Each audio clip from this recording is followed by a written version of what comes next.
या रेसिपी चॅनलमध्ये खूप सारं स्वागत करते। बरं आज आपण खिचडीची रेसिपी पाहतोय। खिचडीची रेसिपी याच्या आधी पण आपण पाहिलेली आहे गेल्याच महिन्यात। एकदम साध्या पद्धतीने एका कुकरच्या शिट्टीत म्हणजे कुकरमध्ये एकाच टायमाला सगळी खिचडी कशी करायची ते पाहिले। पण आज आपण रेस्टॉरंट स्टाईल किंवा हॉटेलमध्ये जी खिचडी भेटते ती कशी करायची ते पाहणार आहोत। अगदी साधी सोपी आहे। याच्यात मी भाज्या ऍड केल्या नाही, तुम्हाला हव्या तर नक्की करा। चला तर मग रेसिपीला सुरुवात करूया। जर रेसिपी आवडली तर लाईक करा, शेअर करा आणि सबस्क्राइब करा। चला तर मग सुरू करूया। आपण मसाला खिचडी करतोय, हॉटेल टाइप मसाला खिचडी करतोय किंवा रेस्टॉरंट स्टाईल। तर त्याच्यासाठी मी इथं हा तुकडा तांदूळ घेतलाय, इंद्रायणी तुकडा किंवा आंबे मोहर घ्या। शक्यतो रेस्टॉरंटमध्ये जेव्हा तुम्ही खिचडी खाता तर ती बासमती तांदळाची असते। तर जर बासमती तांदूळ घेणार असाल जो बिर्याणीसाठी वापरतात तो आधी सोक केला जातो अर्धा तासासाठी, कारण बासमती तांदूळाची खिचडी वेगळी असते आणि तुमची ही खिचडी वेगळी असते। तर इथं मी हा तांदूळ घेतलाय। त्याच्यानंतर तुम्हाला हवा तो घ्या। इवन जर घरात थोडे थोडे वेगवेगळे तांदूळ शिल्लक असतात, आपल्या घरात असतात, म्हणजे बिर्याणीसाठी वेगळे, वरण भातासाठी वेगळे आणि इडलीसाठी वेगळे, असे तांदूळ घेतले तरी चालतील, काही हरकत नाही। त्याची पण खिचडी अप्रतिम लागते। त्याच्यानंतर इथं मी मूग डाळ घेतली आणि मसूर डाळ घेतली आहे। याच्या व्यतिरिक्त तुम्ही हरभरा डाळ सुद्धा वापरू शकता। तर ह्याचं प्रमाण कसं मी तुम्हाला सांगते। तर माझ्याकडे 1 वाटी तांदूळ आहे, तर दोन्ही डाळी 1 वाटी मिळून आहे। जर तुम्ही हरभऱ्याची डाळ पण घेणार असाल तर तिन्ही डाळी मिळून 1 वाटी तुमच्या डाळीचं प्रमाण झालं पाहिजे आणि 1 वाटी तुमचं तांदळाचं प्रमाण झालं पाहिजे। चला तर मग काढून घेऊया। आता हे मी सगळं मिक्स करणार आहे आणि दोन्ही डाळी आणि तांदूळ व्यवस्थित स्वच्छ धुवून घेणार आहे, जेणेकरून आपल्याला हे आधी सेपरेट डाळ तांदूळ शिजवून घ्यायचे। त्याच्यामुळं चला म्हणजे डाळ आणि तांदूळ आधी शिजवून घ्यायचे, कारण आधी आपण एक खिचडीचा प्रकार पाहिला आहे, त्याच्यात मी सगळंच वेगवेगळं न करता एकाच टायमाला सगळी खिचडी कशी करायची हा व्हिडिओ आधी केलेला आहे आपण। तर इथं मी कुकर घेतलाय व्यवस्थित आणि आपला तांदूळ सुद्धा व्यवस्थित मी धुवून घेतलाय। तर आता ह्याच्यात आपण ऍड करून घेतोय। आता तांदूळ ऍड करताना कुकर हा योग्य मापाचा घ्यायचा, एक लक्षात घ्या। इथं मी हे कुकरमध्ये तांदूळ काढून घेतले। आता आपलं 2 वाटी तांदूळ आहे, तर तुम्हाला कमीत कमी 4 वाटी पाणी ओतायचं, एवढं लक्षात घ्या। तर मी इथे 4 वाटी हे पाणी ऍड केलंय। त्याच्यानंतर आपल्याला याच टायमाला हळद ऍड करायची आहे, तर मी हळद ऍड करून घेते। तर शक्यतो कलर येण्यासाठी व्यवस्थित, म्हणजे खिचडीला जेवढा भारी कलर असतो ना तेवढे हळद छान दिसते, म्हणजे तेवढी हळद टाकावी, चांगलं वाटतं ते, त्याच्यामुळं। तर इथे मी हळद ऍड करतेय। आता मीठ एक चवीनुसार आपण ऍड करतोय, तर याच्यात मी चवीनुसार मीठ ऍड करतेय। तर इथं मी मीठ ऍड केले, व्यवस्थित दोन्ही हलवायचं। आता हिंग ऍड करायचं असेल तर तुम्ही या टायमाला केलं तरी चालेल, किंवा आपण जेव्हा मसाला तयार करणार आहे, तडका तयार करणार आहे, त्याच्यात हिंग ऍड करतो। तर हे आता व्यवस्थित आपल्याला एक 5 ते 6 शिट्ट्या काढून ओव्हर कुक तुम्हाला खिचडी करून घ्यायची आहे, म्हणजे डाळ आणि तांदूळ करून घ्यायचंय। तर चला करून घेऊया। कुकर आपण गॅसवर ठेवलाय आणि कुकरच्या कमीत कमी 5 शिट्ट्या तुम्हाला करून घ्यायच्यात। तर मी करून घेतेय। व्यवस्थित तुमची डाळ आणि तांदूळ शिजला पाहिजे, पूर्ण मॅशी शिजला पाहिजे, हे पण लक्षात घ्या। तर चला 5 शिट्ट्यांची वाट पाहूया, कुकर होते। दुसऱ्या साईडला मी आपण जो मसाला लागतो मसाला खिचडीसाठी तो बनवून घेतोय। तर त्याच्यासाठी मी इथं तेल घेतलंय 2 चमचे, तुम्ही तूप घेतलं तरी चालेल, खिचडीमध्ये तूप सुद्धा वापरलं जातं। तर इथं मी हे जे मोहरी होती ती ऍड केली आहे, त्याच्यानंतर मी जिरे ऍड करतेय। दोन्ही व्यवस्थित तडतडू द्यायचं, अगदी या पद्धतीने। त्याच्यानंतर माझ्याकडे काही खडे मसाले तर मी ते ऍड करते। इथे दालचिनीचे तुकडे माझ्याकडे ते ऍड केलेत। त्याच्यानंतर माझ्याकडे इथे लसूण आहे, लसूण ऍड केलाय मी, व्यवस्थित लसूण सुद्धा ब्राऊन होऊ द्यायचा। त्याच्यानंतर माझ्याकडे इथं हे तमालपत्र आहे ते एक ऍड केलंय।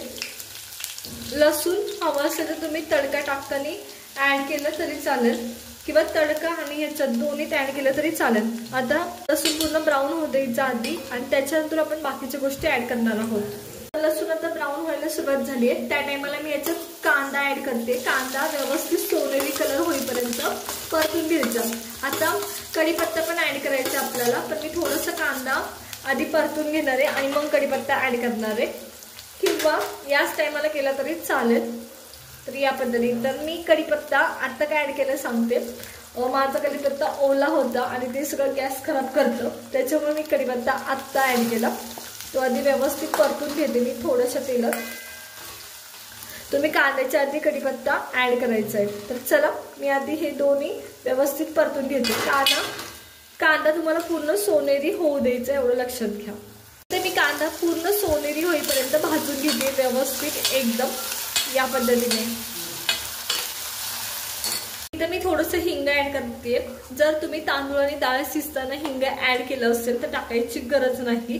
तर इथे मी थोडंसं केलंय आणि तडक्यात टाकलं तरी चालेल। कुठल्या पण एका स्टेजला तुम्ही हिंग टाकणं महत्त्वाचं असतं। तर कोणत्या पण एका स्टेजला तुम्ही हिंग टाका।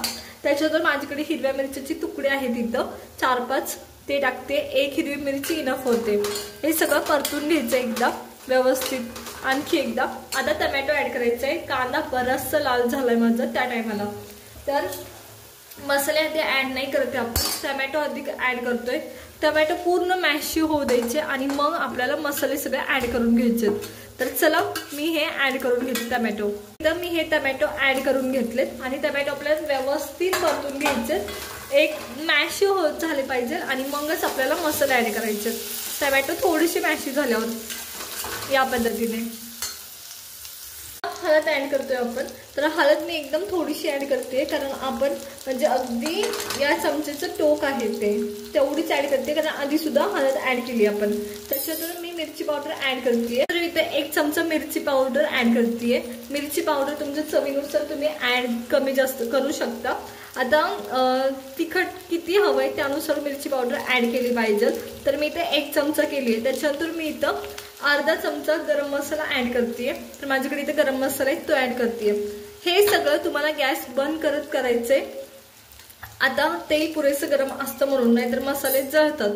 तर हे हलवून घ्यायचं व्यवस्थित मिक्स करून घ्यायचं। मसाले जळू द्यायचे नाही। असं वाटलं की मसाले करपतात ते त्या टायमाला पाणी ऍड करायचं। मीठ टाकायचं थोडंसं आणखी। आधी आपण खिचडीत टाकलंय हे लक्षात ठेवायचं। त्यानुसार याच्यात मीठ ऍड करून घ्यायचं आपल्याला। चला तर करून घेऊया। इथं मीठ ऍड करतेय। आता तुम्हाला एक वाफ काढायची आहे, झाकण ठेवून काढा किंवा टोमॅटो इतके परता की ते मॅशी झाले पाहिजे। आधी थोडेसे मॅशी झालेले असतात त्या टायमाला आपण आपले मसाले ऍड केलेले असतात। कारण जर तुम्ही टोमॅटो मॅश व्हायच्या आधी मसाले ऍड केले तर पूर्ण ते खिचडी म्हणजे ते मसाले पूर्ण करपून जातात हे लक्षात ठेवा। तर आता इथे व्यवस्थित हे माझं तयार आहे। आपण आपली खिचडी पाहणार आहोत कशी झाली आहे आणि त्याच्यात हा मसाला ऍड करणार आहोत। चला तर मग करायला सुरुवात करूया। मी तुम्हाला आता कुकर उघडून दाखवणार आहे की कसा आपला झालाय खिचडी भात। तर या पद्धतीने दिसतंय का पूर्ण पाणी आलंय वरती डाळीचं। या पद्धतीनेच तुमचं तांदूळ शिजलं पाहिजे हे लक्षात घ्या। तर हा तडका मी व्यवस्थित सगळा मिक्स करून घेतलीये पूर्ण आणि परत आणखी म्हणजे हा मसाला आपण मिक्स करून घेतोय आणि आपण परत आणखी एक तडका बनवणार आहे जो तुम्हाला वरनं ऍड करायचा आहे। तर या पद्धतीने आणि तुम्हाला गॅस चालू करून हे परत एकदा शिजवून घ्यायचं आहे 1-2 मिनिटांसाठी। तर चला हे मी असंच मिक्स करून घेते।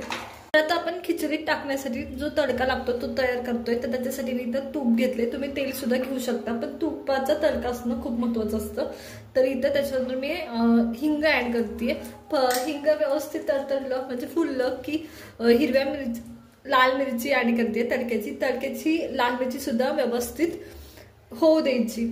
तर मी इथे थोडंसं लाल मिरची पावडर ऍड करते। आधी आपण खूप ऍड केलेले असते त्यामुळे चवीनुसार खूप तिखट होणार नाही या दृष्टीने करायची। तर हे पहा या पद्धतीने आता सगळा तडका मिक्स करायचा आपला आणि आपल्या खिचडीवर ऍड करायचा। चला तर मग करून घेऊया। आपली ही खिचडी व्यवस्थित मिक्स झाली आहे आणि जो आपण तडका तयार केला तो ऍड करतोय या पद्धतीने। हे पहा तर हे सगळं मिक्स करून घ्यायचं व्यवस्थित परत एकदा। झटपट अशी रेस्टॉरंट स्टाईल किंवा हॉटेल स्टाईल आपली खिचडी तयार आहे। अगदी लपलपीत होते। तर पहा अप्रतिम झाली आहे।